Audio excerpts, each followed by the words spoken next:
خیال رکھنا چاہیے کہ دشمن اس صورتحال کا فائدہ نہ اٹھائے. سیاستدانوں کو ان حالات میں الفاظ کا چناؤ احتیاط سے کرنا چاہیے.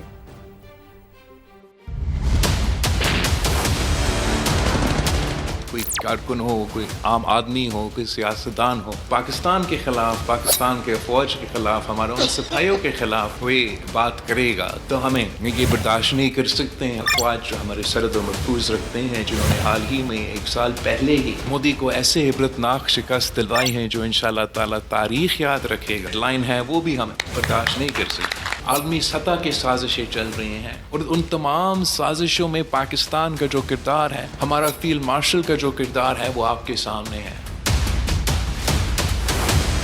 مودی سنتاس معاہدہ پہ حملہ کر رہا ہے. جب ہمیں نظر آ رہا ہے کہ یہ حالات کچھ ایسے ہیں تو سمجھنا چاہیے, پاکستان کے سیاستدان کو سوچنا چاہیے کہ ان حالات میں ہمیں رسپانسبلی اپنا لفظوں کا چناؤ کرنا چاہیے. قومی سلامتی کے اداروں کے خلاف متنازع بیان. گوجرانوالہ کی عدالت نے اندراج مقدمہ کی درخواست پر مولانا فضل الرحمان کو 28 جولائی کو طلب کر لیا. لاہور کی عدالت نے بھی ڈائریکٹر NCCIA سے جواب مانگ لیا. سیاسی رہنماؤں اور علماء کرام نے شہداء کو خراج عقیدت پیش کرتے ہوئے کہا, فوج کی قربانیوں کو سیاست کی نظر نہ کیا جائے.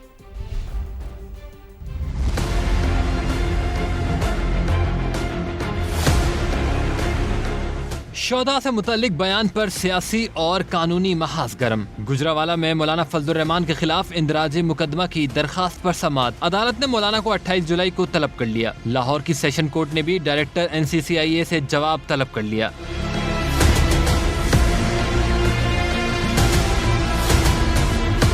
پاک فوج کی قربانیوں کو سیاست کی نظر نہ کیا جائے. سیاستدانوں کو قومی سلامتی کے اداروں پر سیاست کا کوئی حق نہیں. وزیر اعلیٰ سندھ سے ملاقات میں علماء کرام کا بھی 2 ٹوک اعلان. میں معافی مانگتا ہوں ان شہداء کے بچوں اور اہل خانہ سے جن کو آنا پڑا کہ وہ آگے کہیں سوشل میڈیا پر کہ ہمارے بچوں کی توہین نہ کرو, ہم زندہ ہیں الحمدللہ, کسی کو اپنے شہداء کی توہین نہیں کرنے دے گی. چیئرمین اسلامی نظریاتی کونسل علامہ راغب نعیمی نے شہداء کو خراج عقیدت پیش کرتے ہوئے قومی اتحاد پر زور دیا. اسپیکر پنجاب اسمبلی ملک محمد احمد خان نے سربراہ JUI سے قوم سے معافی مانگنے کا مطالبہ کر دیا. یہ کیسے ممکن ہے کہ آپ شہداء کی تسجیل کریں اور آپ یہ کہہ دیں کہ آپ ہم سے ہماری تنخواہیں لیتے ہیں اور اگر آپ جانیں دے دیں گے تو کیسے دے دیں گے؟ ہم آپ سے تقاضا کرتے ہیں کہ آپ اس پہ معافی مانگیں. وفاقی وزیر رضا حیات حراج نے کہا, شہداء کی تضحیک کسی صورت برداشت نہیں کی جا سکتی. ہمارے شہداء ہمارے سر کا تاج ہے. ایک سیاسی بندے کو کم از کم ایسی گفتگو زیب نہیں دیتی. ایک عالم دین کو تو بالخصوص ان قوموں سے پوچھئے جن کے پاس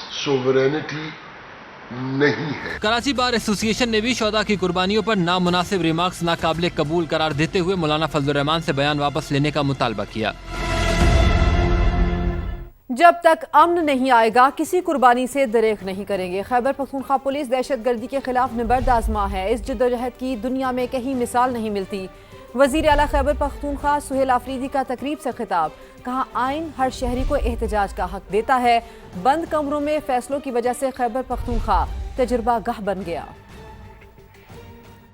ہم نے دیکھا تھا کہ جس کی بھی گورنمنٹ آتی تھی وہ ہر ڈپارٹمنٹ میں سیاسی بھرتیاں کرتے. میرٹ اور ٹرانسپیرنسی کو سب سے اوپر رکھا جا رہا ہے. آج ہماری پولیس, ہماری CGD اور ہماری اسپیشل برانچ پورے پاکستان میں سب سے ٹاپ پر ہے. ایک عظیم فورس کا حصہ بننے جا رہے ہیں. وہ فورس جو پچھلے 2 دہائیوں سے مسلسل قربانیاں دے رہے ہیں. جو لوگ یہ جانتے تک نہیں کہ ان کے بند کمرے کے فیصلے لوگوں کو کیا تکلیف دیتے, ہمارے عام فورسز کو کیا تکلیف دیتے. میں اپنی پولیس فورس کو, CGD کو, اسپیشل برانچ کو خراج تحسین پیش کرتا ہوں کہ جس طرح مسلسل 22 سال وہ دہشت گردی کے خلاف لڑے ہیں اور ابھی تک جو ہیں ڈٹے ہیں, تو اس کی مثال دنیا میں کہیں بھی نہیں ملی.